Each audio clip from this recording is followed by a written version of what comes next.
Hi everyone, welcome to Talking Mental Health. Me, Joe, and today I am joined by Paul Hannaford. How are you, Paul? Yeah, I'm very well, thank you. Yeah, Good. thanks for asking me, Joe. Nice to see you again. Yeah, You nice to know, see you again too, mate. yeah. How's life been the last year? Because I know it's kind of flipped. I'll say the last year. I mean, obviously this time last year I was working, and then I think my work stopped because of COVID around March. I had loads of cancellations and then pre-bookings, as I said, because I work in schools every day talking about my past life. So yeah, I think, and then it went back in September.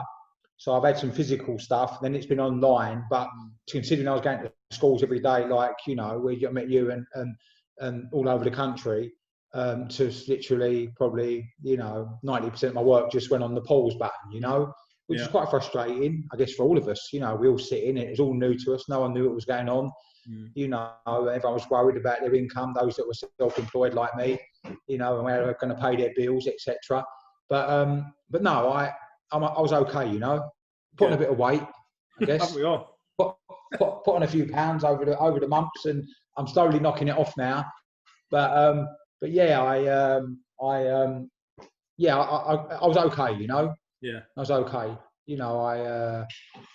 Like everyone else really. I just loads of Zoom stuff and Netflix, and as I said, highlight of my day was Tesco's or Sainsbury's. I think queuing up for food.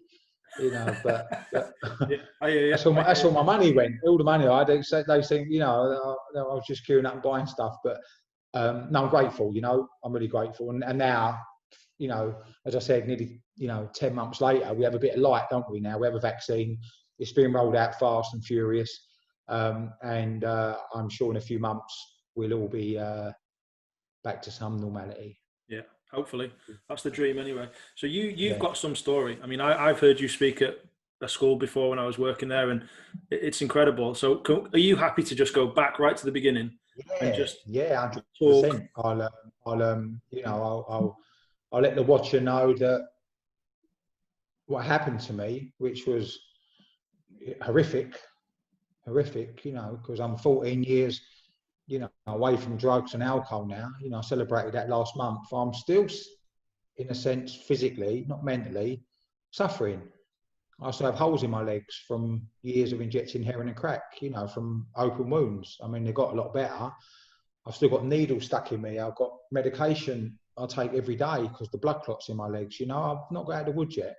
I never will get out of the woods. But, thank God that I don't live like that no more. Yeah. And I have a job today to educate hundreds of thousands of children, like I did when I met you at your school, to give these young children an insight into the dark, dark world, which no one really understands, of addiction. Yeah. Because where you live, Manchester, Liverpool, London, Essex, the whole country, they are drug dens. And in them drug dens, there are young people, old people, desperate, from all different backgrounds, My childhood was good. 10 years of age. You remember it being 10? Vaguely. That was probably the most prominent. Yeah, I do. West Ham won the FA Cup. We beat Arsenal. And I was born in East London. So, wherever you're born, I don't know if you're a red or a blue, but I was football mad. And my dad was, I was fascinated with my dad. He's, my mum was a good mother. I had 3 younger brothers at the time. And my dad would take me to West Ham. He took me to Wembley to watch them beat Arsenal. And I was just desperate to play football. That's all I wanted to do. Secondary school come along. I got into year 7. My mum and dad had a pub at the time. And, through lots of drinking and other things, my mum and dad split up. So all of a sudden, my dad's not in my world. I'm living with my mum. A year later, she's got a new boyfriend. I'm 12. I don't like him. I'm missing my dad. And but I still had a life, I still had a future, and I still was at school.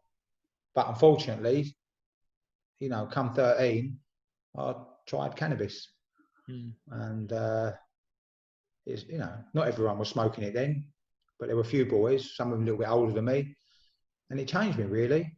It was quite quick the way it changed my thinking. I lost interest in football, I lost interest in school. My behaviour was all over the place. I was playing truant from school when I was in school.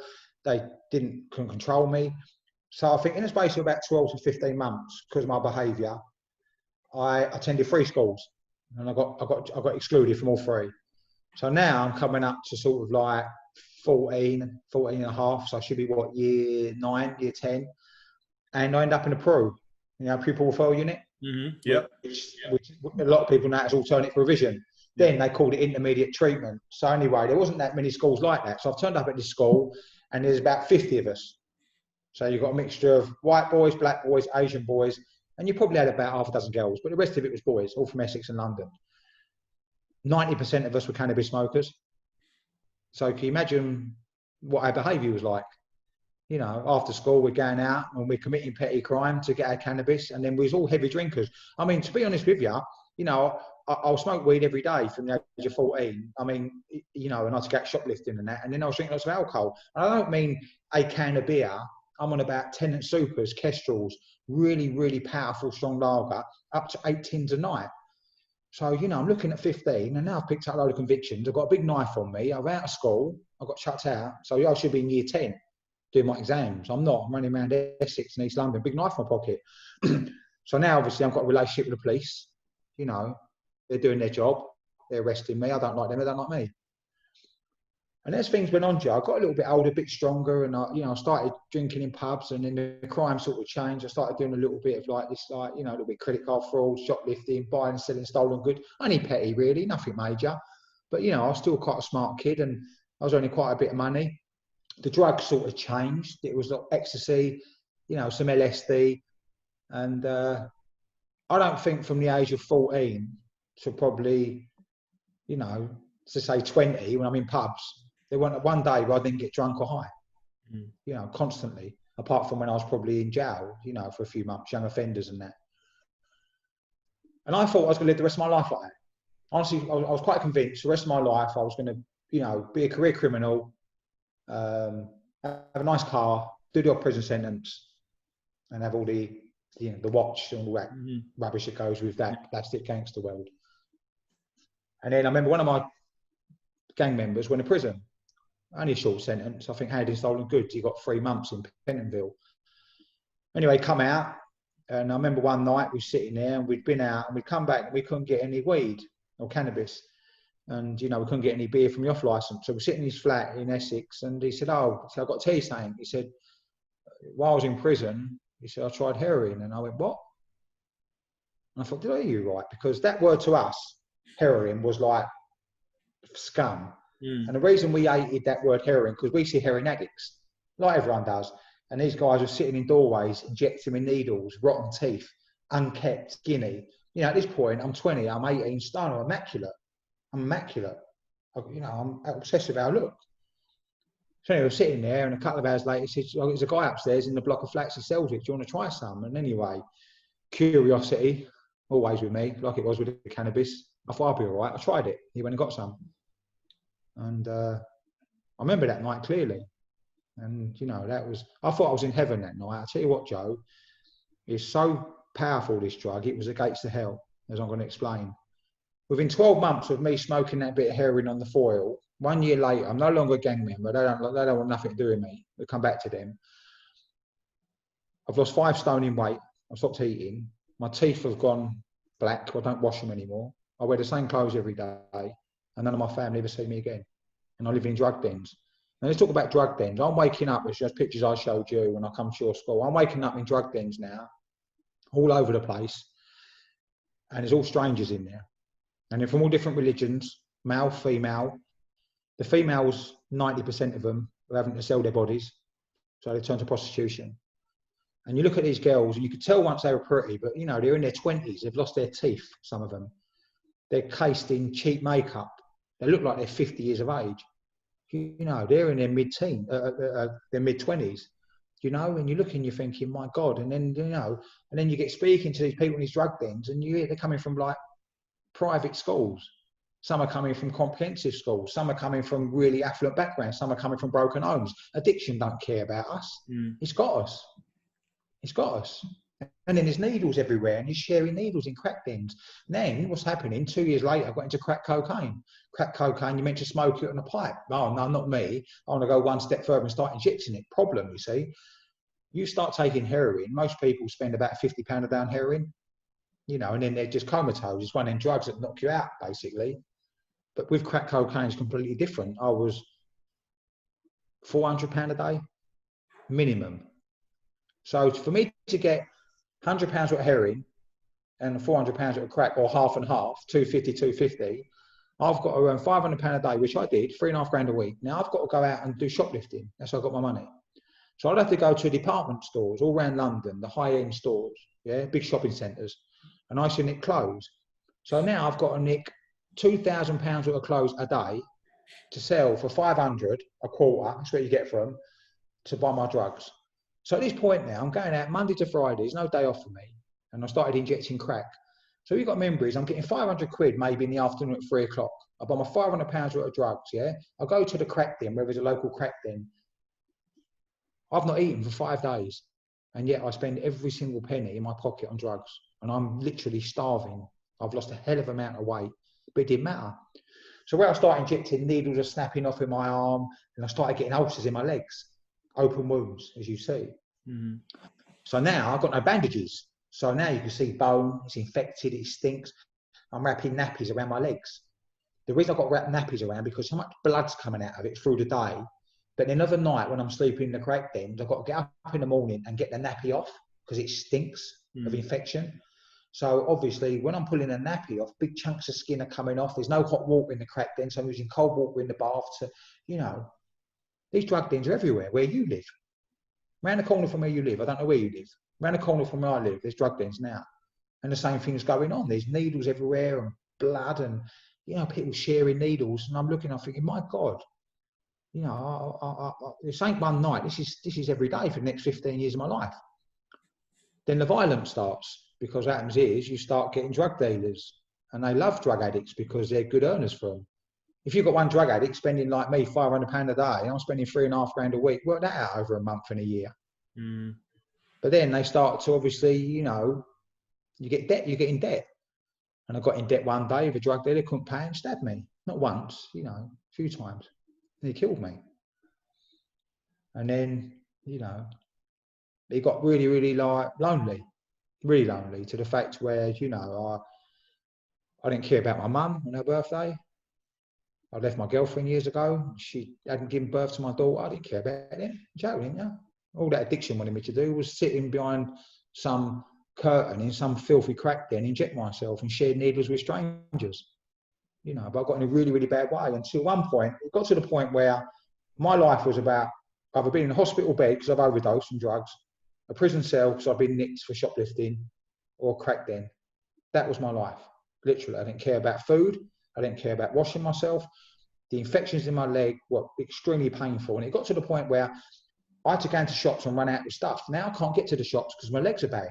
I can't even walk properly. So anyway, I've robbed a couple of dealers one night. And anyway, cut long story short, the stuff I'd robbed, some of it was pure heroin. I injected it. They hadn't cut it up yet. I overdosed. I died in a crack den.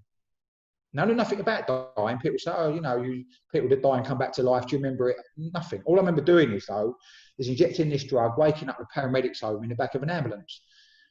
So what happened was, this guy in a drug den and called the ambulance. Now, normally I'd go off by myself to a public toilet and have a fix.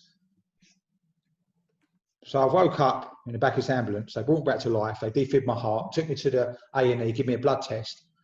And I went, oh, I'm going now. I was in a hospital gown. And I went, where's my clothes? He went, your clothes are under the bed. He said, you ain't going nowhere, the doctor. He said, I've just got the results back from your blood test. He said, I've got some bad news. He said, you got blood poisoning. You got pneumonia, you got blood poisoning, and you got septicemia. So if I don't give you a blood transfusion today and tomorrow, in 3 days, you're going to die.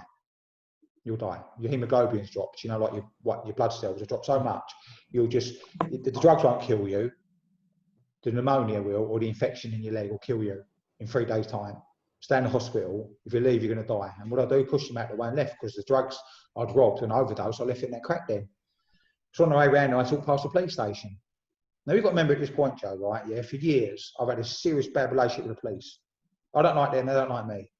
I've done some terrible things to myself. Terrible things in police cells, you know. So now I've got a choice. Walk into this police station, the last place in the world I want to go, and save my life, or go to a crack den and die in 3 days. And I stood outside this police station, and I remember it was raining. I was soaking wet. My trainers were full of blood.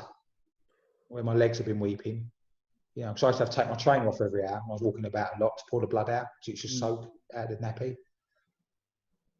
And I walked into this police station, and I remember I said 3 words to the police officer. I said, please help me. And I remember I collapsed on the floor and cried. For the first time in years, cried like a baby. You know, I was beaten. I was done. I was done. I burnt every bridge. But, you know, and they did their job, the police. They arrested me, took me back to the hospital, and they kept me 5 days. It was touch and go at times, you know. I was really, really unwell. I was really unwell. They took me in a high dependency. I went intensive care. They called it high dependency. So 5 days later, the infection's gone. My legs are bad. I can't walk, but I'm still being watched by the police. So I have to go to court for shoplifting. So I've got about 10 charges of shoplifting. So I go to this court. I'm in a wheelchair now because I can't walk. So I'm sitting there in front of the judge in a wheelchair, and the judge went to me 6 months in prison. So I got 6 months in jail. Now, when you go to prison, the first person you see is a doctor, and the doctor looked at my leg and he went, you can't come in my prison. You know, your leg's too bad. So they sent me to another hospital, outside hospital, to have my leg cut off. But what they did was they put all maggots in my legs instead of cutting my leg off. They remember that picture? Oh, yeah. It's not the on picture. My website. I remember the picture because I remember the reactions of the kids as well. That was the thing that made me remember that moment. Yeah. And it was disgusting. And they leave the maggots in there to chew on the infected skin in your legs. So the bandage comes alive. And at this point, I can't go now. I'm handcuffed to the bed. I've got 3 prison guards watching me 24 hours a day. So every 8 hours, 3 guards would come, 3 would go, 3 would come. So in a period of 24 hours, you've got 9 guards watching you. So it's costing the prison a lot of money, because over time, getting the prison guards back and forth to the prison from the hospital. And they saved my legs, these maggots. 20 operations I had. Then they took the handcuffs off and left. 12 weeks later, they said, you're free. And I went, well, I ain't got nowhere to go. No one come to visit me. My family hated me. And I thought, this is it. The nurse come in, she went, you've got to leave now. We need a bed for someone else. And I sat there with one set of clothing, the clothes I got arrested in.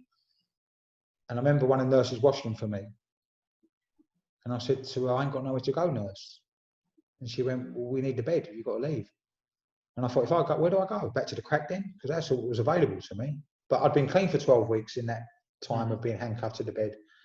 So I heard about a place called a rehab in Somerset. So I went down to this rehab in Western Supermare. And it was unbelievable. I got to this place and I think I cried for a week. I kept going to the toilet, you know, crying, because it was such a relief that I found a place where there was hope. You know, it was the name of the place as well, you know, it's Hope House. And I slowly recovered and got better, you know. My legs were still bad. I was still in that hospital. You know, I still nearly lost my leg after that because it got infected again. But thank God, you know, I didn't have my legs cut off in the end. And then I realised that I needed to make amends. You know, I needed to apologise to my mum, you know, stealing off of her, putting her through hell. She forgive me. You know, I don't see her much today. I meet her mutual. I meet her in a cafe normally. I don't go around her house, but, you know. And then, as you know, I had a girlfriend years ago. You know, I had a girlfriend before I got on the heroin, and, you know, her name was Joanne. She was lovely. And I remember getting with her and relapsing, going back with her. And one time she took me back. She went, get off the drugs. I got on the methadone program and moved back in with her, got her pregnant.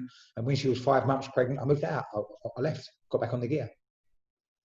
3 months later, I'm in prison. So I remember lying on my bed in a prison cell in London. All of a sudden, the prison guards come in, give me a letter. He went, read that. He went, and I was, who's written me a letter? No one knows I'm in jail. So I opened it up and read it. It's from Joanne. She found out all the prisons, my girlfriend, to see who I was. And in the letter, she went, I want to come and see you. I'm still pregnant. I give birth in 2 weeks. So 3 days later, 8.5 months pregnant, she decides to come and see me, bless her. Travel was like 3 hours on a train on a hot day. You know, for a 1 hour visit with me, bless her. She come in the visiting hall, she looked great, and she begged me virtually. I mean, who's she to beg me? I should be begging her. She went, when you get out of jail next week, will you move in my flat? So I promise. You get a job, I promise. And when the baby's born, will you be by my side? I said, yeah, 100%. 100%. I'm never touching drugs again. I got clean in prison. She walked off. 7 days later, I get released. On the way to the prison gate, I get released with 7 other prisoners. I go to an off licence. I buy 2 cans of beer. An hour later, I'm in a drug den. Injected your knee, cracking my groin. Never turned up. You know, I wasn't just a drug addict, I was an alcoholic. You see what the alcohol did to me? Bang, I had no intentions. 3 hours later, I'm committing crime. I just served a prison sentence. Within an hour, I'm drunk. Within 2 hours, I'm on crack. Within 3 hours, I'm breaking the law again. You know, I've got a mental illness. I mean, I'm a drug addict, alcoholic. There's something wrong with me. You know, but anyway, I never turned up, never see her again. And then a few years later, I heard my ex-girlfriend met a decent bloke, married him, and my daughter now calls that man her dad. Fair play to him, you know. My daughter's name's Ria, by the way. So anyway, what do? 10 years ago, I decided to start going around schools. And I had a dream I was going to educate 1 million children, and everyone laughed at me. Why wouldn't they? Educate 1 million kids, how do you do that? Well, I've got to convince a lot of head teachers I've got a good story. That's what I've got to do. Well, how'd you do that? Well, you be patient and send lots of emails. And so anyway, cut a long story short, I started going to the odd school, and then now it's my full-time job, and I spoke to 500,000 kids 10 years later. So anyway, when I went back to Essex 10 years ago, and I started doing a few talks, I Googled my daughter. I thought, I wonder what she looks like. So I now live in the same area as her, you know, and I found out her stepdad's name was her second name was her stepdad's, not mine. She's okay. So I remember sitting in the cafe a few months later, so I knew what she looked like. She came walking in. Now, I think it was a coffee shop, Starbucks. And I looked and I thought, my God, it's my daughter. And I was looking at her like, you know, trying not to make it too obvious. And she got a drink and sat on the table next to me. So she's sitting like 4 foot away from me, you know, 15-year-old. And I'm looking, thinking, my God. And then her stepdad come in and joined her. Sat with her. They've been out shopping. And that's when my past life smashed me in the face. You know, it should be me, really, shouldn't it? I'm her dad, you know. Oh, it was painful. I got and walked out. Upset me, to be honest. Upset me. Anyway, about 4 or 5 days later, I got an email via my website from a head teacher of Year 10, school called Sacred Heart in Essex, all-girls school. Can you come to our school next week and do a talk for the Year 10? Well, I'd found out that my daughter went to that school and my daughter was Year 10. But her head teacher didn't realise I was at that, different second names. I thought, well, I better go and let Joanne know I'm going to the school. My ex didn't have her number. I went on Facebook, got it. And she went, she's not going to be in that day. She's at another school down the road doing a work experience course. So I thought, how's my luck? So I turned up a week later, done a talk with the Year 10s, and only 1 hour workshop, left at lunchtime to go home. Walked out the door, out the gate, looked up, 100 metres in front of me. There she was, my little girl, coming back to school for lunch.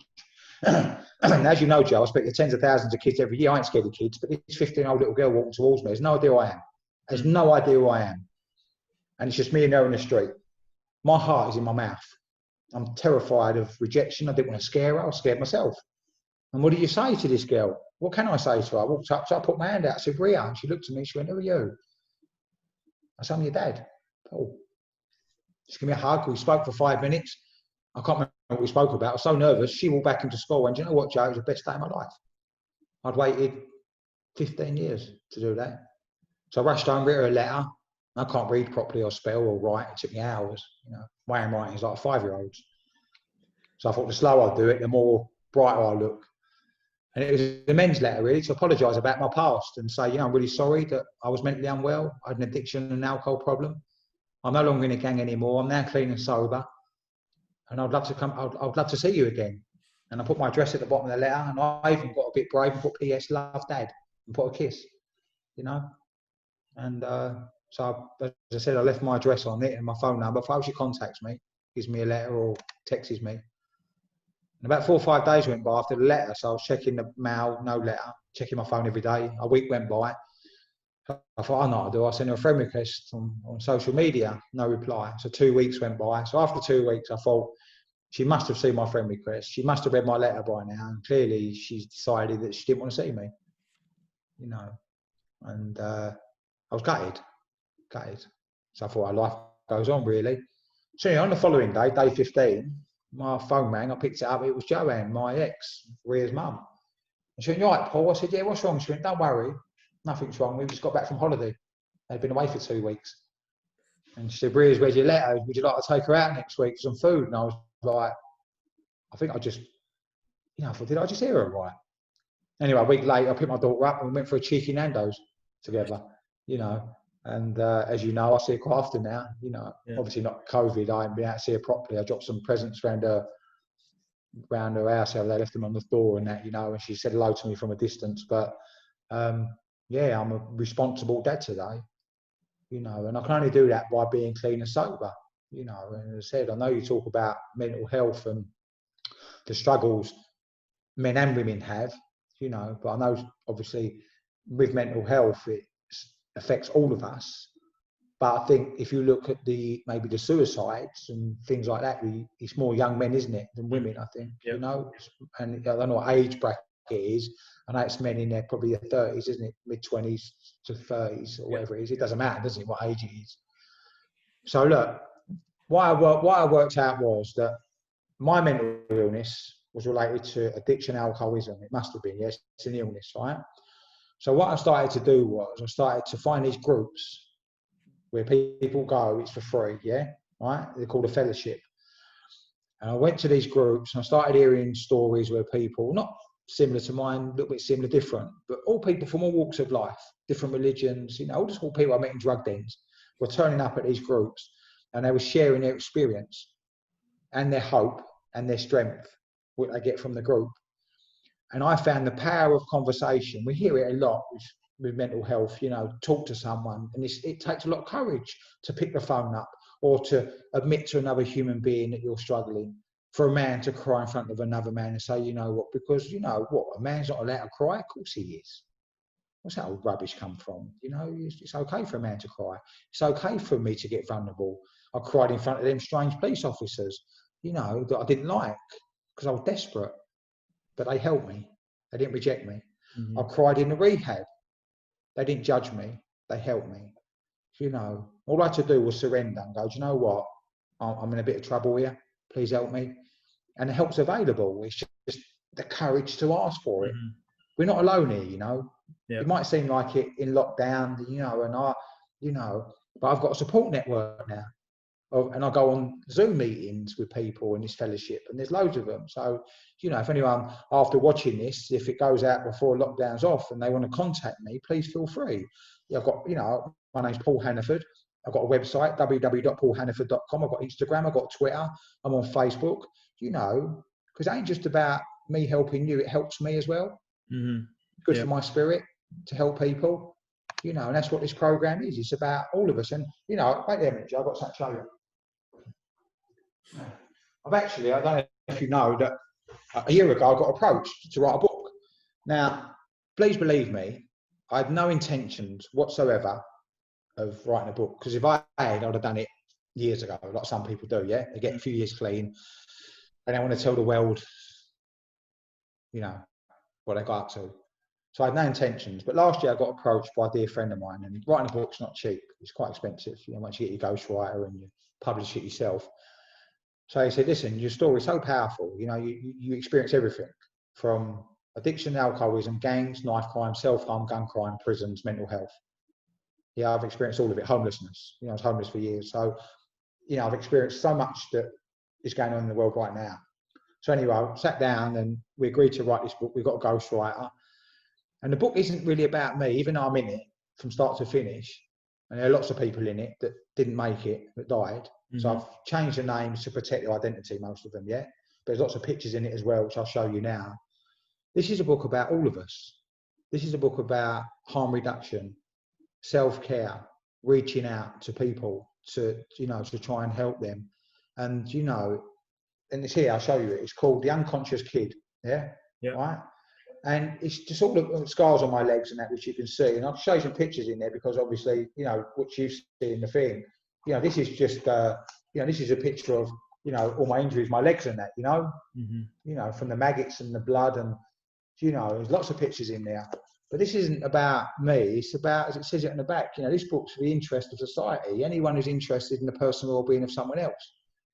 Well, I'm sure, you know, we're doing this because we're looking out for someone that might be out there, might be struggling. You know, someone might watch this video and go, do you know what? You know, I might not be a drug addict or an alcoholic, or I might be, and say, well, you know, what did you do? I'll let you know. Contact me. Watch one of my videos on YouTube. You know, there is a way out. It's just about, and as I said, the problem now is that I'm in a field now of working all over the country with tens of thousands of kids, and I get lots of information from professionals about what's going on. I know anyway, the street inside out, back to front. I spent 1.5 million on drugs. You know, not a lot I don't know about the street.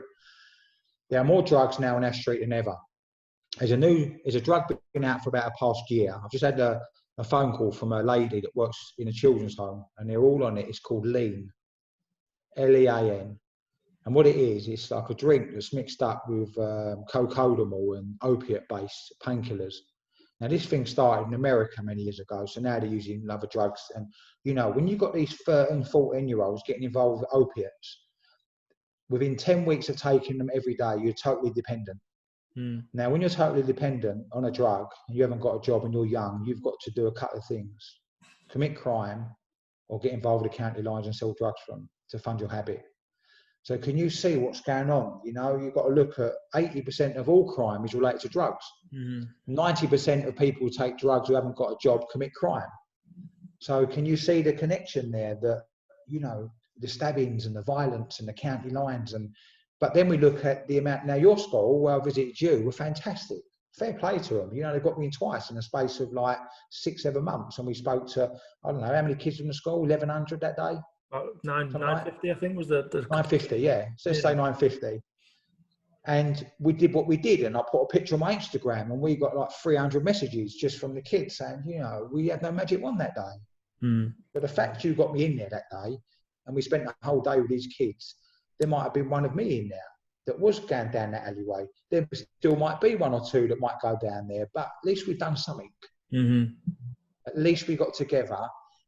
You as an educator, me with a brutal past, we sat down and we showed these kids a bit of love and we genuinely care about them. This wasn't a maths English, it wasn't science or PE or history.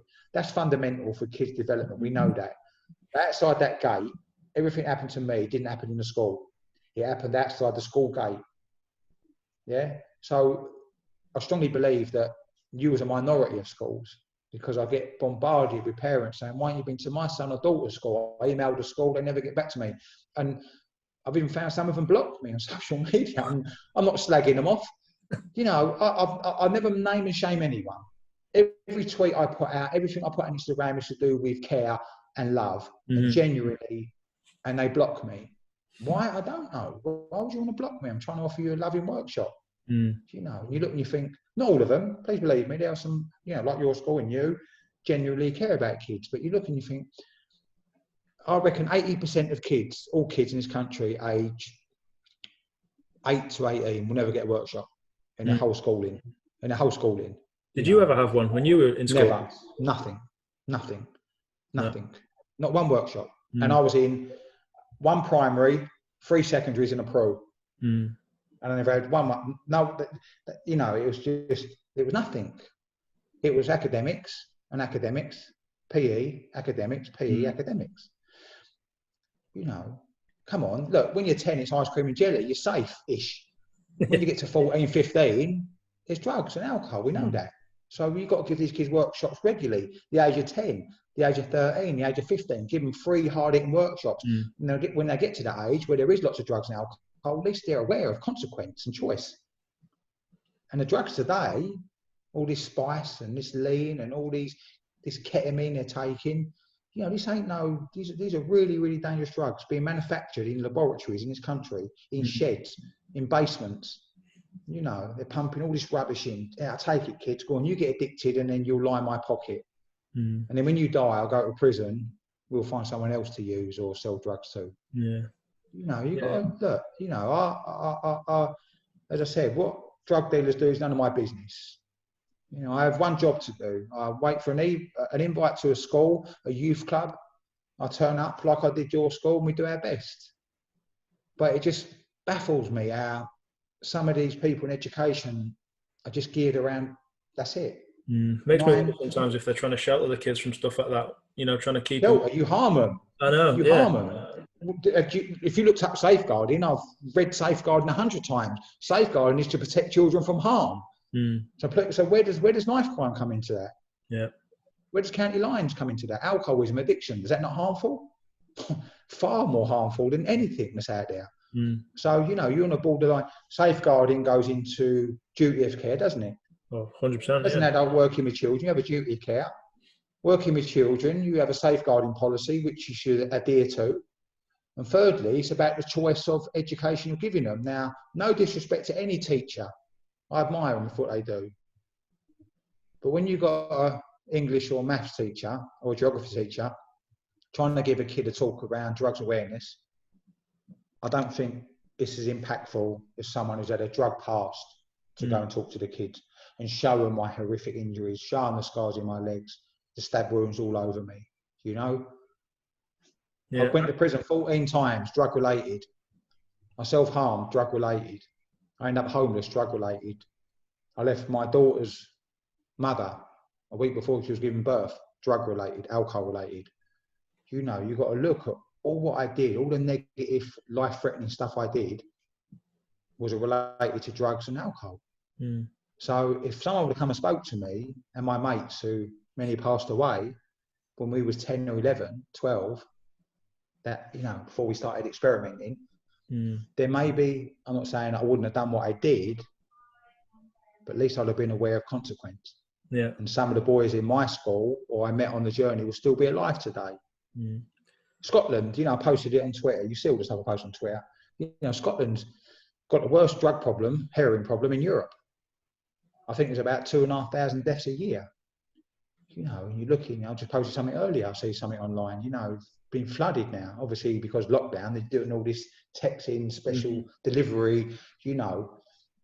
So we know drug use socially is quite big. Drinking alcohol, you know, socially is quite big. There's a difference between alcoholism addiction, you know, or, you know, or social drug using to addiction is a difference. Yeah. But when you've got these young kids, like I'm getting messages today from this woman saying they're all getting involved with this drug lean, opiate-based drug, which costs £4. So let's not say that, you know, it's a money thing here. It's like, what is it? Is it a bottle they get? Yeah, it's like a little bottle apparently that they mixed up codeine, which is opiate-based painkiller, you know, which is meant to be prescribed. You know, you can't just buy it off the counter. And they're crushing loads of it up, putting in a drink, and it's been highly addictive and dangerous. Within a couple of weeks, these kids will be totally dependent, totally dependent. And then what they got to do, you know, the more drugs they take, the more money they need, the more crime they commit. Yeah, and it's like you said before, we need to stop this before it starts rather than reacting to the Exactly, 100%. Early intervention is paramount. There's nothing else we can do. Rather do nothing and let it just, you know, it's like having a virus, yeah? COVID and not doing nothing with it. Not having a vaccine, but not using it. That's where I come in with the drugs and alcohol and knife crime. Yeah? It's out there, but they're not using a vaccine. Am I a vaccine towards that? Possibly. Not all of them, but you put me in front of 950 kids like I did at your school, I know I'm going to change some lives. I remember that. The three things I remember from that day, the one was the picture you put up with the maggots in your leg and the reactions. Yeah. Two was when you got the two kids down to the front and one of them had the knife and the other one didn't. Yeah. And the third one was the amount of tears that I saw when you said the bit about your daughter and when you finally connected with her. And you know, those three little bits plus all the other stuff had such an impact on those kids, because I remember having conversations with the kids weeks, months after you'd been in.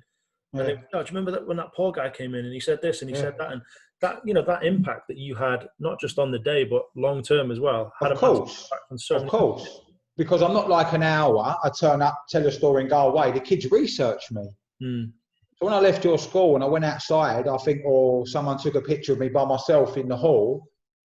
And then later on that afternoon, I left to come back to London or Essex, and I posted the picture on Instagram. Within 2 hours, I got 300 kids saying, thanks for coming. All their mums coming on Instagram and Twitter and Facebook, praising, thanking me. The school tweeting me. I had no magic on that day. You give me 5 hours with 5 year groups, years 7 to 11. That's all I had, 1 hour with each year group. Yep. Was that enough? Well, clearly, because as you said, they weren't go away next day and didn't talk about it months later. And then, you know, these kids are going through a minefield today. You went through it, being young, you know, alcohol and drugs come on the scene at a certain point, yeah? And every adult goes through that scene of university, getting to year 10, 11, 9, drugs and alcohol come on the scene. So it is a minefield still, isn't it? You know, you're still taking a bit of a risk. But today, that minefield is far, far more dangerous for young people. You've got these county line gang members floating about, waiting for vulnerable young people, you know, grooming them. Yeah. And I just wanted to ask you as well before we finish, because you said before you've worked with schools, obviously you've worked with football clubs as well, you've worked with community groups, you've worked with the police, and you're all over the country and the UK, not just England, aren't you? Yeah. What's that, sorry? No, I'm just saying, like you move all over. Oh, I travel. Yeah, please believe me. I can be in 5 cities in 5 days. You know, I think when I remember being in Newcastle one day, then I went off to Norwich the next day, the other side of the country. Then I had to go back into Birmingham. Then from Birmingham, I had to go back up to Sunderland, and then Sunderland back to London. You know, I think I've done like 2,500 miles one week travelling up and down the country. You know, I was leaving like a school in Liverpool or Newcastle. By the time I got to Norwich, it was nearly midnight. It took me like 7.5 hours to get there. You know, 8 hours to get there, and I've got to get up next morning and do another 5 1-hour workshops. And I leave Norwich and go back to Sunderland. That's another like 6 hours. So you know, I love my job. Yeah. You know, you've got to love my job to work with all these kids. And then, as I said, you know, it's you give me 1 hour with any kid. I work in prisons with boys, 6'5", 18 stone, big gang members. Yeah. After an hour, you know, they're like patting my hands. They're crying, these boys, you know. They're just kids. Yeah. I don't care how big and strong they are, how tough they think they are. I'm only going there showing them a bit of love and trying to give them a little bit of hope that the future's coming. And if you carry on behaving in a certain way, like I did, there will be a consequence. There's got to be. You cannot get away with behaving like I did without there being a consequence eventually. And you bring the authenticity to it as well, don't you? Because you've got that experience. You're not someone who just goes in and says, oh, this can happen, this could happen. You've got the pictures, you've got the stories. Well, I've got the scars, haven't I? Yeah, you know, as I said, what did I experience? I experienced everything. And I still walk around, you know, at the age of 51 with holes in my legs that bleed every day. You know, scars all over me, medication every day, needles still stuck in my body. They're pictured on the website. So how much more evidence do you want? And then if you want to know the impact of my work, then, you know, go on my social media, look at my website, watch the videos on YouTube. As I said, there's no magic wand here, but there is a chance.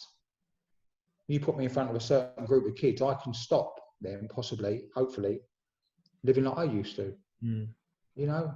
Yeah. Look, the last thing you want to do, I know you're in education, you know, I have 2 jobs to do with kids, to stop them end up in crack dens. If I can do that, there's a chance for them in life. Or stop them killing someone with a knife. If I can do that, they've got a better chance of going on doing something decent, isn't they? Yeah. Because knife crime's out of control, isn't it? You know, it's all-time high. I see the Metropolitan Police the other day put something on Twitter. The highest recorded ever incidences of knife crime. It's gone up massively. Yeah. And obviously COVID's about, so every bit of news is COVID, or Brexit, or Donald Trump, or whatever it is. Yeah, you know, that's been the news. But behind that, we've still got the kids running around killing each other. We see it the other day in Reading. You know, and it's only because that was a murder. Yeah. That it took main news. What about the other stabbings and slicings and robberies that's going on? That's, you know, we're not hearing about that. And are they drug related, Paul, or are they just kind of kids? I would say, in my experience, you know, 23 years I was out there with gangs and addiction. I would say that 90% of knife crime is drug related in the sense that it will be under the influence of drugs, or it'll be a drug deal that's gone wrong. You get your 10% that's just a one-off, stab someone for whatever reason, you know. But if you actually look at knife crime, all these times I got stabbed, it was drug related or alcohol related. Yeah. You know, so we've got to look at that. So as I said, you know, the more we educate kids around the consequences of alcohols and drugs, you know, you look at 65, 70% of all violence is related to alcohol. We look at 70% of all crime. Every convicted prisoner in prison is either in for drugs, 70%, or they're addicted to drugs and they've had to commit crime to feed their habit. You know, but as I said, look, if I'm up to 500,000 kids, it says it in the book, right? Yeah, I want to get to 1 million, right? Yeah, and if you want after this, give me a message. I'll send you a copy or whatever. It's up to you. Yeah, it's on Amazon. No, but what I'm trying to say is that for me to educate another 500,000 kids, that sounds like big numbers, yeah, which it is. You know, it's a lot of children. For me to educate 500,000 kids, I need just 500 head teachers of 500 secondary schools over the next 10 years, which isn't a big ask, to invite me in. The average school like yours has 950, some have a little bit more, some have a little bit less, but you know, 500 schools, you're talking nearly 500,000 kids, aren't you? Yeah. 1,000 kids per school. You know, but what stops me? Them not realising that there's a problem in the world. That maths and English is going to keep all these kids safe. Yeah. Come on. Yeah. Come on, there's enough evidence. Just go on my website, you know, do some research. You know, it's when these kids leave school at 3 p.m, you know, they're no longer your responsibility, but they've still got a future. Yeah. And the whole point of schooling is to create bright futures, isn't it? Yeah, to get them ready for the big wide world, isn't it? Not wasted ones. Not living outside shops begging with no teeth. Not waking up in crack dens, sharing needles. Not sitting in a cell for 15 years because you stab someone to death. Because that's what's going on right now. The prison population's through the roof. Maximum ever numbers. The amount of homelessness because drug and alcohol related is through the roof. Yeah. So, you know, if you add it up and look and think, the more educate the younger, then we stabilise this situation. Never get rid of it. You never stop knife crime. You never stop gun crime. You never stop gangs. You never stop, definitely don't stop drug addiction, and you don't stop alcoholism. But the way we can stabilise this is through early intervention, taking care of everybody, and anyone that has got a problem, mental health or whatever, you know, let them know that there's help. You know, I do groups 2-3 times a week. You know, I'm okay today because I asked for help and I carry on asking for it, and that help others, which is good for my spirit. And that's key, isn't it? Making that decision to ask for the help, because like you said before, you stopped at that police station and you could have carried on walking, but you chose to go in, and it saved your life. Yeah, and that was the last place in the world I wanted to go. I hated the police, and you know what? I went in and I begged them virtually, please help me. And what did they do?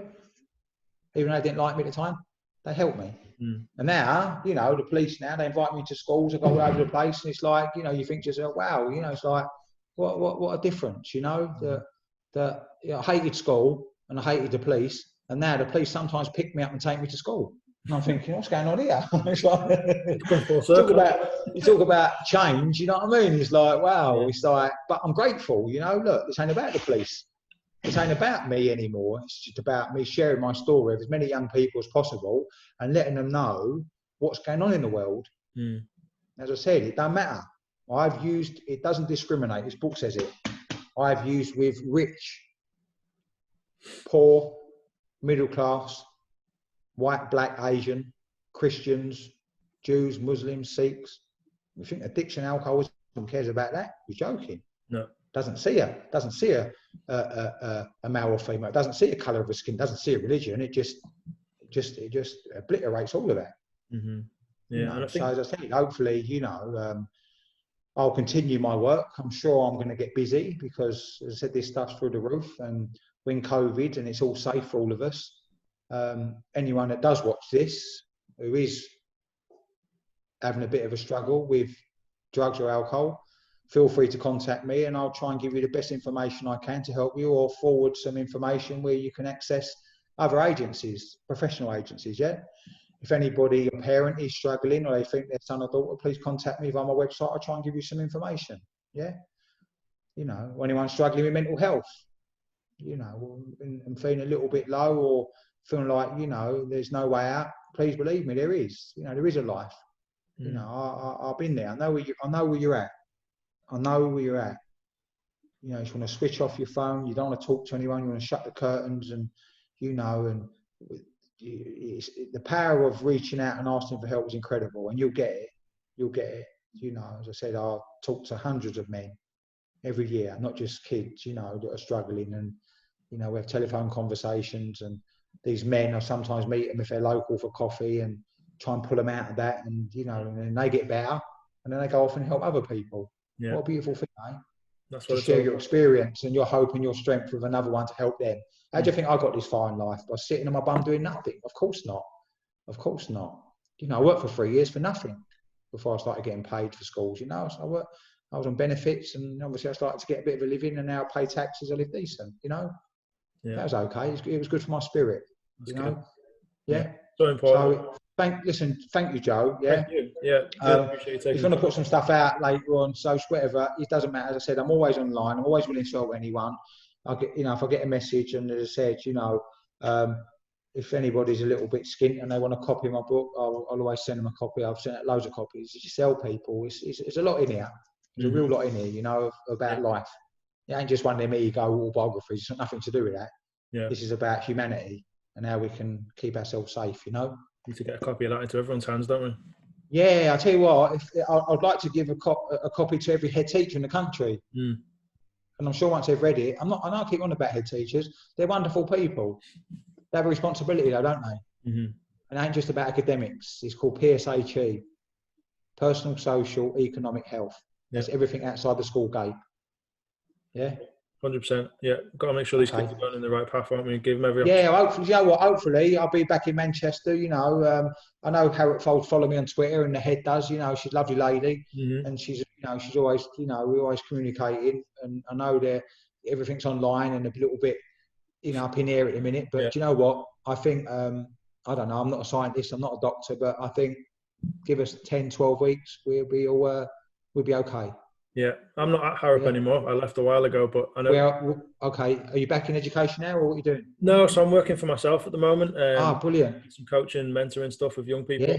Trying to. I'll say, if you ever need me to come up and you've got any projects you need running, or as I said, look, the thing with my work is, right, I could be in a primary school with year 4, right, 5 and 6 on a Monday. Then on Tuesday, I'll be in a rehab with 60, 70-year-olds that have had a lifelong battle with alcohol and drugs, educating them. So I see that age gap from 8 to 60 in a space of 24 hours. We're all teachable, aren't we? Absolutely. We're all teachable, no matter how old we are. It's not just about children, this is everyone. Yeah. So as I said, I'm sure on your journey, if you want to get me in one day and your little bit of, knowledge now that you're trying to point kids in the right direction. This is all about well-being. Yeah, absolutely. Yeah, if everyone's feeling good, then everyone's feeling good, and if they're not, they're not. So yeah, look, life's not flatline. Yeah, no. Life is about up and down. But if we actually look and think, I just come out of Tesco's 40 minutes ago. Yeah, before I come and done this podcast. Sitting outside was a guy, freezing cold, filthy dirty. I'm not judging him. But he was clearly drug or alcohol dependent, maybe both, but definitely one of the other, yeah? And, I was like that. I didn't really beg on the street, but I lived in drug den, so I was the same as him. Okay, I filled his belly for an hour, bought him a sandwich. Wow, if that's the most I can do, Yeah. I should be grateful. Yeah, I should be grateful. I'm in a beautiful home now, nice and warm, yeah? I've got a fridge over there full of food. I haven't got to sit outside a shop all night begging just to feed my drug habit anymore. Yeah. So anyone that's watching this, if you're feeling sorry for yourself a little bit, like, not great, and at least you ain't got to go out tonight, tomorrow, next week, every day this week and beg in a freezing cold, humiliate yourself every day just to fund a drug habit or an alcohol problem, There's a lot more to life than that. Please believe me. Absolutely. Absolutely. Yeah. Right, mate. Okay. I really appreciate your time. Listen, absolute pleasure. As I said, anything, when it ever goes out, or anyone who works in heads of schools or youth clubs, feel free to contact me. And if they're willing to get me in, as I said, don't charge the earth. I'll pay my bills today, a lot of money, but I'm in the business of saving lives, like you are, I guess, Yeah? Yeah, in a very different way. Early intervention, paramount. Yeah. Absolutely. Okay. All right then, Joe. Listen, have a nice. Is it Monday? I don't know what day of the week it is. Is it Monday? Monday. It's like a month of weekend. It's like every day is like I don't know what day it is. It doesn't matter, does it? It doesn't matter. Yeah, I'm healthy. And my thing is, I've not committed a crime today. I've not harmed anyone, and and hopefully this video might help someone. Yeah. Brilliant. Well, thanks again, Paul. Okay, Joe. All right, mate. See you later. Bye, mate. Bye.